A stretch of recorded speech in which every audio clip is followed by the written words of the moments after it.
Hey, what's going on, everybody? Your boy JC. Everyday Thoughts is in the building. Everybody gather around. Should be a good one today. Today's topic is never beg a man to marry you.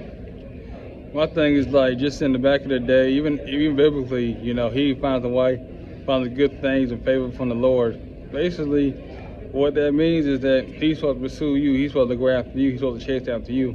You know, I like how the men of old, they knew their wife within 5, 6 months of dating her or meeting her. He was already thinking about family. They was already thinking about passing down his seed and legacy.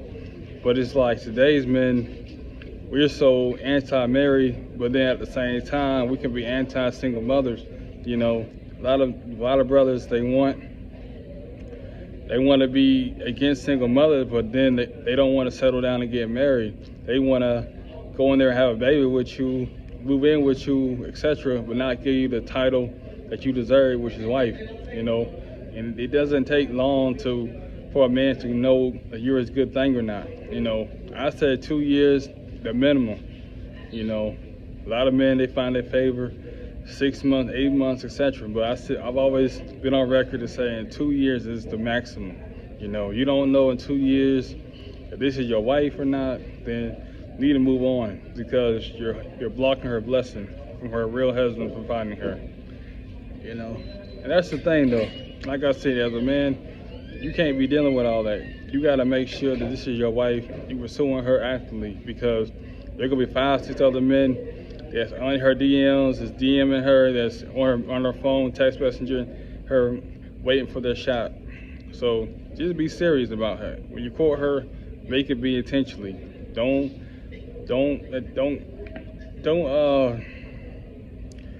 just court her. Don't just date her. Don't just casually date. Pursue her with a passion. Pursue her like you want a man to date your daughter or even your mother in some cases. Be that type of man.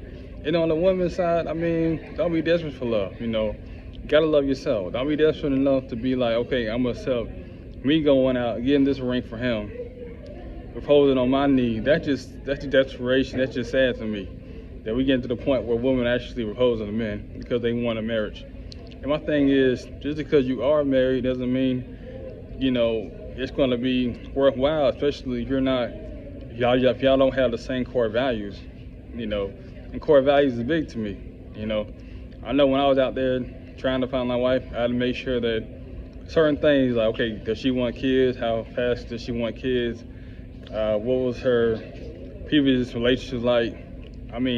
I came on it hard, and then, like I said, but it worked out for me. I have a beautiful wife, and we do have a daughter on the way, so I'm really blessed about that. So it worked out for me, But you gotta, before everything happens, you have to have a vision. Have a vision. Have a vision for my wife. And know what she's gonna look like, but I know that God was gonna send me a wife. I already knew because everything I've been praying for each and every night, and like I said, it might have been an age gap between us, and there is an age gap, but I already knew that God was going to put me in the best position. And guess what? It worked. And I'm a happily married man. I don't have no complaints. We have a daughter on the way. So it works. But you got to know, as a woman, that it's okay. There's going to be some days where, I'm going to be alone, but it's better to be alone than to be next to somebody who don't care for you or not committed to you. And there's a lot of women that are married and they're not satisfied. So, don't just try to be married just because, I want a ring, I want the wedding. Try to be married because you want to get that commitment, that love from God. A man that loves God, a man that loves the church, marry the man who loves church the way God intended it to be.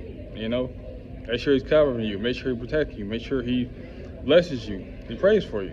If you're not getting all that, then you're just getting married just to say I'm married, and there's no fun not to experience the true meaning of marriage. Now I'm married. It was fun, or it is fun. I can't wait for the next chapter. I can't wait to have my daughter born in this world. I can't wait to be a father. So that's what I had to do. But everybody's going down their own path. You got to figure out what works for you. What works for one person doesn't work for you or the next person. But my thing is, don't get desperate. Don't get desperate. You know, the right man gonna come along, and the right man can't come along if you keep holding on to the joker. The king is not gonna be able to find you if you keep holding on to the jokers in your hand. He's not gonna be able to find you. I don't care how many times you watch my videos, any other body's videos. He's not gonna find you. Keep dealing with the same types of men, then he's not gonna find you. You know, kingdom man like me, I'm not gonna be able to find you, even though I'm already captured, so I'm already out the picture. But somebody like me, not gonna be able to find you if you keep going back to the same old recycled garbage. But yeah, though, like I said, don't be that woman that's gonna be desperate enough to propose to a man. Stop doing that. Stop right now. I'm trying to tell you, that ain't gonna be the type of husband you're gonna want. You know, that's gonna be the type of man that's gonna need you for money, for a ride, for everything. That ain't the type of man you want to marry. That ain't the type of man you want to be your head, your leader, your guidance. You know, investing the man over your kids. That ain't the type of man you want. Well, yeah, though, I'm out. Make sure you like, share, subscribe to the channel, this video. And until next time, I'm out. JC, Everyday Thoughts.